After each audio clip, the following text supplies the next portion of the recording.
தந்தை மகன் தூயாவியாரின் பேராலே ஆமேன். ஆண்டவர் உங்களோடு இருப்பாராக, ஆன்மாவோடும் இருப்பாராக. தூய மத்தேயு எழுதிய பரிசுத்த நற்செய்தியிலிருந்து வாசகம். ஆண்டவரே மாட்சி உமக்கே.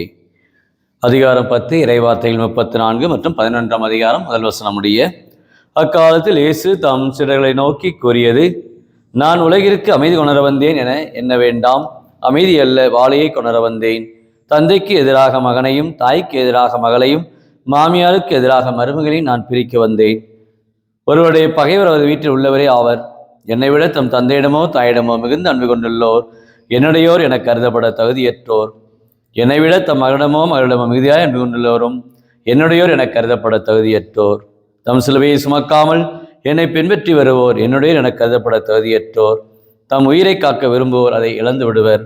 என் பொருட்டு தம் உயிரை இழப்பாரோ அதை வைத்துக் கொள்வர். உங்களை ஏற்றுக்கொள்வர் என்னை ஏற்றுக்கொள்கிறார். என்னை ஏற்றுக்கொள்வோரோ என்னை அனுப்பியவரை ஏற்றுக்கொள்கிறார். இறைவாக்கினர் ஒருவரை அவர் இறைவாக்கினர் என்பதால் ஏற்றுக்கொள்வர் இறைவாக்கினுக்குரிய கைமாறு பெறுவார். நேர்மையாளர் ஒருவரை அவர் நேர்மையாளர் என்பதை ஏற்றுக்கொள்வர் நேர்மையாளருக்குரிய கைமாறு பெறுவார்.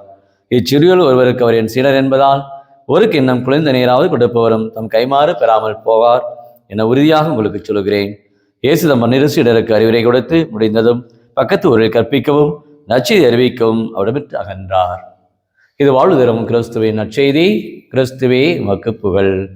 இயேசுவில் பிரியமான சகோதர சகோதரிகளே, தாயாம் திருவையானது இன்றைய நாளிலே புனித கமிலஸ் என்பவரை நினைவு கூறுகின்றது. இவர் 16ஆம் நூற்றாண்டிலே ஆண்டவருடைய அன்பு சீடராக நல்ல ஒரு குருவாக தன் வாழ்நாளிலே பல்வேறு பணிகளை இவர் ஆற்றியிருக்கின்றார்.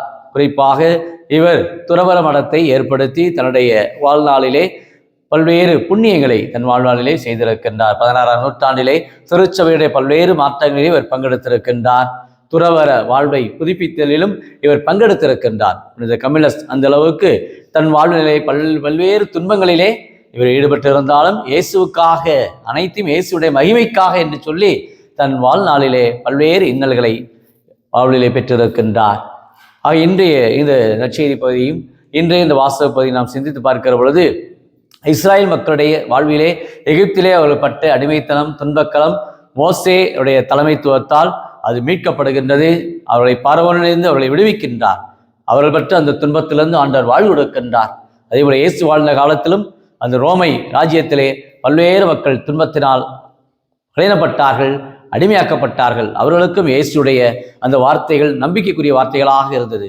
அதைத்தான் இன்றைய நாளிலும் நம்முடைய வாழ்விலே ஆண்டவர் ஏதோ என்னை பின்பற்ற விரும்பும் எவரும் தன்னையே மறுத்து தன் சிலுவையை சுமக்க வேண்டும் என்று சொல்கின்றார். தம் உயிரை காத்துக்கொள்ள விரும்புவர் அதை இழந்து விடுவர் என்று சொல்கின்றார். ஆக இயேசுக்காக நம்மையே நாம் இழக்கின்ற பொழுது, இயேசுடைய பண்புகளை, இயேசுடைய மதிப்பீடுகளை நாம் வாழ்வாக்குகின்ற பொழுது நாம் இயேசுடைய வழிநடத்துதலை பெறுகிறோம். இந்த உலகத்திலே இன்றைக்கு குடும்பத்தில் இருக்க அநேக பிரச்சனைகள், பிள்ளைகள் பெற்றோருக்கு எதிராக, மாமியார் மருமகளுக்கு எதிராக இன்னைக்கு அநேக குழப்பங்கள், குடும்பத்திலே பல்வேறு விதமான குளறுபடிகள். இந்த சூழ்நிலையிலே ஆண்டவர் நம் ஒவ்வொருவருக்குமே இந்த குடும்ப உறவை கடந்து ஆண்டவர் நம்மை அன்பு செய்யக்கூடியவராக, நம்மை விடுவிப்பவராக, வாழ்வெடுப்பவராக, நம்மை பாதுகாப்பவராக இருக்கின்றார். அவர் கடவுளிடத்திலே நம்பிக்கை கொள்வர்கள் நிச்சயம் வாழ்வு வருவார்கள். இந்த உலகத்திலே இன்றைக்கு நம்பிக்கை இழந்து நாம் இருந்தாலும் இயேசுடைய அன்பு மாறாத அன்பு, அந்த நிலையான அன்பிலே நாம் நிச்சயம் பங்கெடுக்கிறோம் என்பதை நாம் நம்முடைய உயிரை காத்துக்கொள்ள, நம்முடைய வாழ்வை, நிலையான வாழ்வை நாம் பெருசாக்கி கொள்ள ஆண்டவரிடத்திலே இந்த நாளை ஒப்புக் கொடுத்து ஜெபிப்போம். அன்பின் பரலோக பிதாவே, அப்பா இயேசுவே, அருமையான இந்த நாளுக்காக நன்றி கூறுகிறோம்.